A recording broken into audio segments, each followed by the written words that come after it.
તમે જે પાછળ જોઈ શકો છો ને બરડા જંગલ સફારી છે. અહીંયા અમે વાત કરી હતી કે આપણે ટિકિટમાં તો અત્યારે કંઈક 600 રૂપિયા ડાઉન કરેલા છે, એટલે તમે ગમે ત્યારે આવો તો ટિકિટનું પણ પ્રાઇસ નોર્મલ કરે છે ને સાથે સાથે આપણે બાઇક લઈને અહીંયાથી જતું કિલેશ્વર લગભગ બરડા જંગલ સફારીનો જ રૂટ છે. એ રૂટ લગભગ 6 થી 7 કિલોમીટર બે સાથે જાય છે, પછી ત્યાંથી એ રૂટ અલગ થાય છે ને આપણે આ બાજુ જાય છે. તો તમે પણ સાથે બન્યા રહેજો. આપણે અંદર પણ જઈશું. કિલેશ્વર બહુ ફરવાલાયક મહાદેવનું મંદિર છે અને આપણે જામ સાહેબ છે મિત્રો. અહીંયાથી આ બરડા જંગલ સફારીની શરૂઆત થાય છે. અહીંયાથી જ આપણે કિલેશ્વર પણ આ જ રૂટ ઉપર જવાનું છે. લગભગ બરડા જંગલ સફારીનો આપણે 6 થી 7 કિલોમીટર રૂટ સાથે ચાલે છે.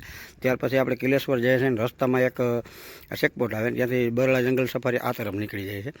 એટલે તમે સાથે બન્યા રહેજો. આપણે એ તરફ પણ ચાલો જઈએ છીએ અને લગભગ સવારના 7 થી સાંજના 6 વાગ્યા સુધીમાં અહીંથી આપણે જવાનું હોય છે.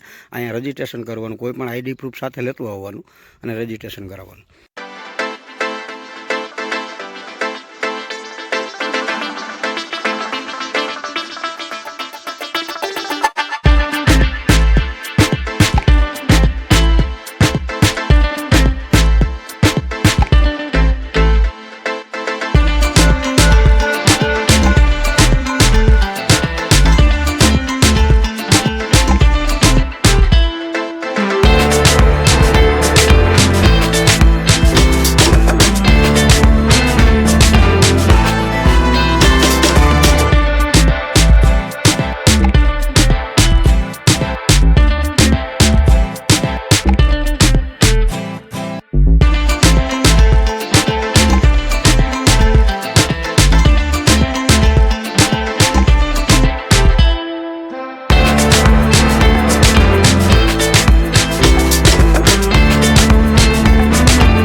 તો મિત્રો તમે જોઈ શકો છો જે પાછળ દેખાય છે ને બરડા જંગલ સફારીનો જે રૂટ નોખો પડે છે ને એ રૂટ આ બાજુથી થઈને આ બાજુ નીકળે છે.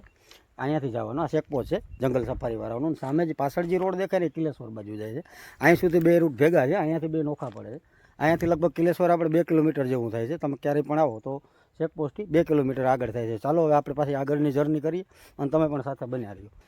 મિત્રો આપણે કિલેશ્વર બાજુ તમે જતા હો ને તો રસ્તાની અંદર જો ફોરેસ્ટ વિભાગે કેવી વ્યવસ્થા કરી છે. બેસવાની વ્યવસ્થા છે. સામે કિલગંગા નદી છે જે કિલેશ્વર જ જાય છે. આ કિલગંગા નદી છે. અહીંયા પાણી પણ ભરેલું છે અને અત્યારે તમે ચોમાસાની અંદર કે આવતા હો ને તો બહુ મસ્ત મજા આવે એમ છે ને. વાતાવરણ પણ ઘણું સારું છે. તમે સાથે બન્યા રહેજો. આપણે કિલેશ્વર બાજુ આગળ જ જયા છે. પાછળ તમે જોઈ શકો છો, આ તમે જોઈ શકો છો બોટ ને બધું રાખેલું છે. કોઝવે ઉપર કેટલું પાણી હોય તો આપણે ક્રોસ ના કરવું છે. આ જુઓ તમે, આપણે લગભગ જંગલ સફારીવાળા રૂટથી થોડાક જ આગળ છે. સફારીવાળો રૂટ છે આગળથી પાછળ જાય છે, આની પાછળ હાલે છે. આ આપણે કિલેશ્વર બાજુ જાય છે.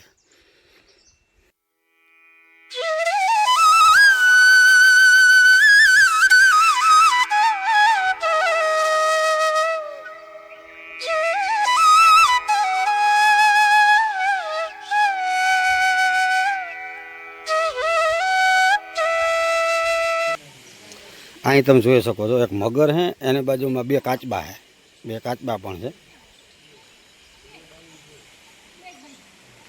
બરોબર છે. સામે માણસો નાહી જાય. આ કિલગંગા નદી છે ને, સામે કિલેશ્વર મંદિર.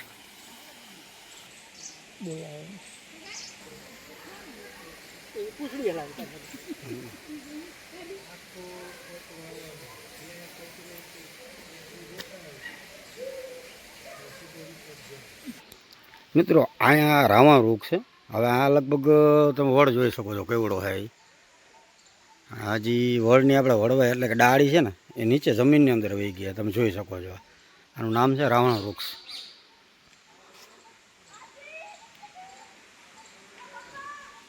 આ આપણે કિલેશ્વરની અંદર આવેલું છું. કિલેશ્વર મહાદેવ મંદિરના તો રેકોર્ડિંગ કરવાની મનાઈ છે, આપણે એ નહીં કરી. આજુબાજુનો વિસ્તાર હું તમને બધો બતાવીશ. જો અહીંયાથી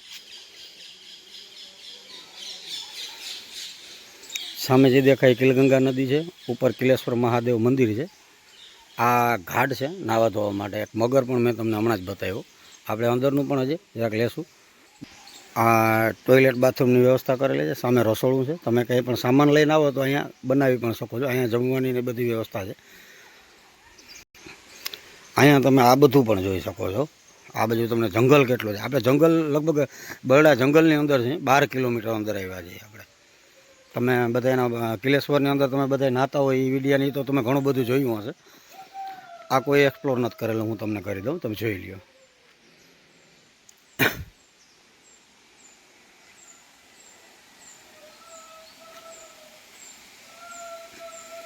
મિત્રો સામે આપણે રસોડાની વ્યવસ્થા છે.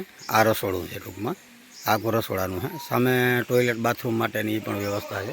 તમે જોઈ શકો છો. ઘાટ ઉપર એક મગર પણ છે જેવું તો. આમાં મચ્છી પણ એટલી છે.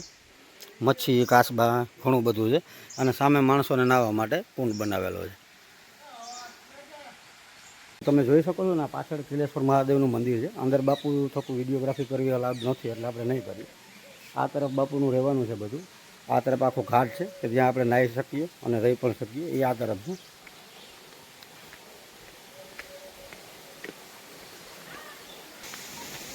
આખો ઘાટ છે. રેવતી કુંડ કહેવાય છે. આના નાહવા માટેનો ઉપયોગ થાય છે. અત્યારે તો ઠીક ચોમાસા ઉપર વધારે પૂરતી પબ્લિક હોય છે.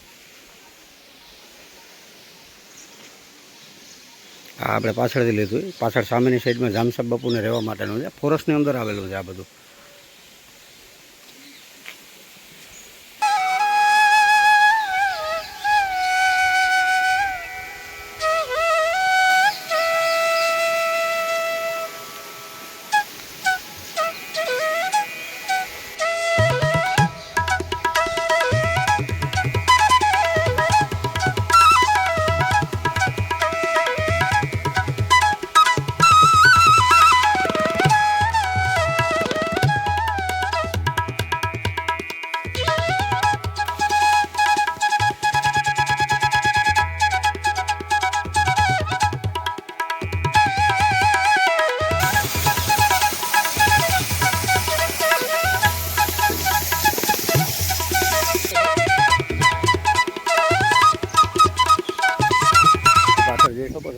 જામસાબ બાપુ છે ને, એના રહેવા માટેનું આ સ્થાન છે. અને લગભગ જામનગર આપણે જામસાબ બાપુ છે એની અંદરમાં જ આવેલું છે. બિલેશ્વર મહાદેવથી આ ઓળખાય છે. તો ખરેખર તો અહીંયા લગભગ નાહવા ધોવાની, રહેવા માટેની સગવડતા સારી છે. તમે સવારે આવો, સાંજે પાછું આપણે જવાનું છે. અહીંયા રસોડાની ઘણી બધી વ્યવસ્થા, એટલે ગમે ત્યારે તમે એની ટાઈમ અહીંયા આવી શકો. વધારે પડતું ચોમાસાની અંદર તો શું છે કે આ નદી છે, કિલગંગા નદી, જે બરડા ફોરેસ્ટની અંદર નીકળે છે, ખંભાળાની અંદર મળે છે.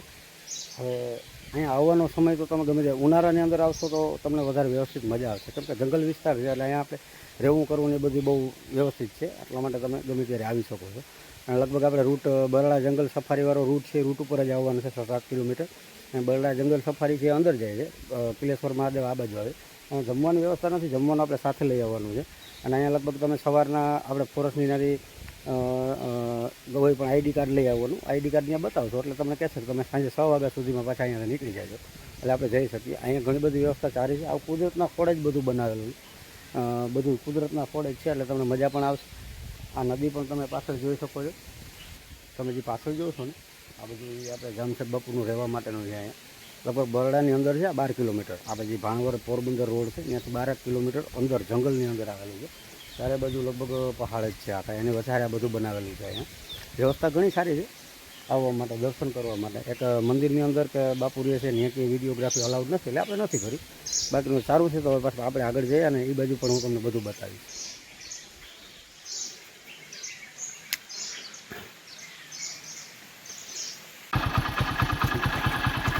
ગઈ શકો આપણે એક આ નીલગાય છે, એક એનું બચ્ચું હે, બચ્ચું એવું બાજુ ઊભું ગયો, ગો આવી ગયું.